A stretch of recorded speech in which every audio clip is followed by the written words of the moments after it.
remember when I was in middle school, though, I kind of decided I wanted to go into medicine.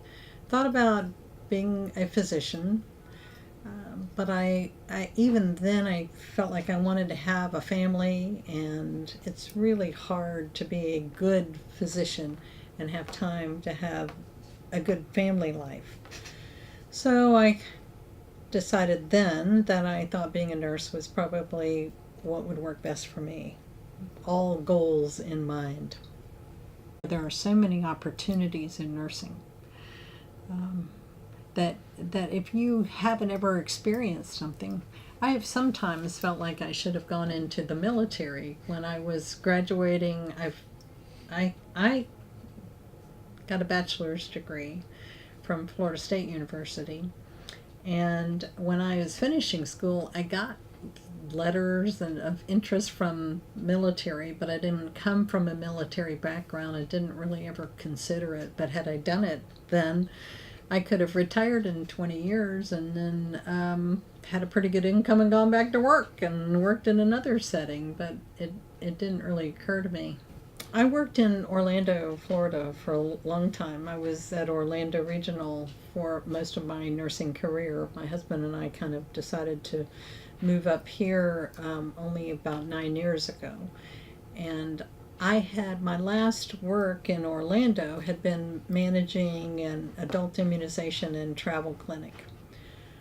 In 2009, when the H1N1 flu became a big issue, we had big public clinics, and the health department was looking for vaccinators, for want of a better term, people who were familiar with vaccines and giving flu shots. So I thought, well, I can do that pretty easy. So I went and did that, and then they had a position that opened up in the travel clinic here, and so I came in as a nurse and I managed that clinic for a while. This position opened up, and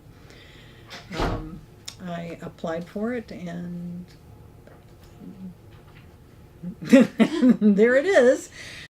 So I knew one area that I have to cover really well, and I've had to learn more about STDs and tuberculosis and epidemiology, but it's often how you get into things. My clinic did well, so they thought, well, she can do that, she can do this.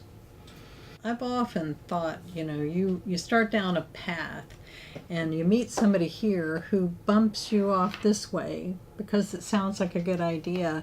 You go down this path and then somebody else bumps you this way. The path is never, at least for me, has not been like A to B. It's been A to A sub B and over here to C, and like I said, I thought I was probably going to be mostly retired coming up here.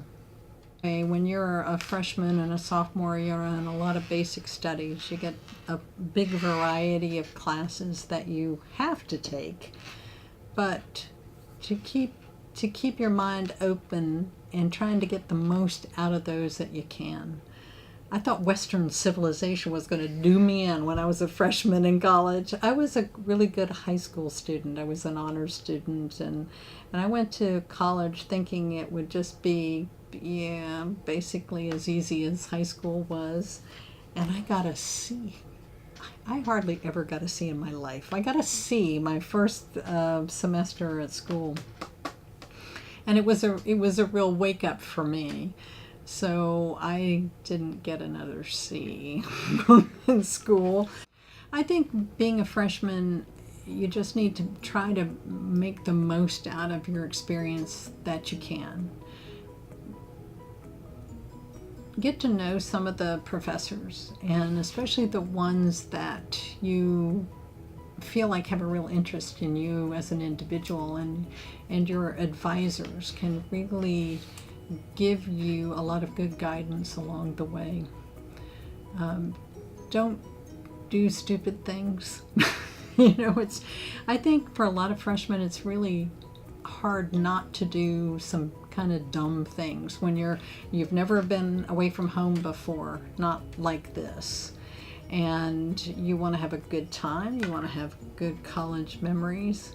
People make mistakes, and the best thing you can do is to learn from them and not repeat them. but think about other people and do things that are helpful and beneficial, and build on things other people have done. I think it's the best thing. But use those freshman, sophomore years as really opening your eyes and to the possibilities that are out there.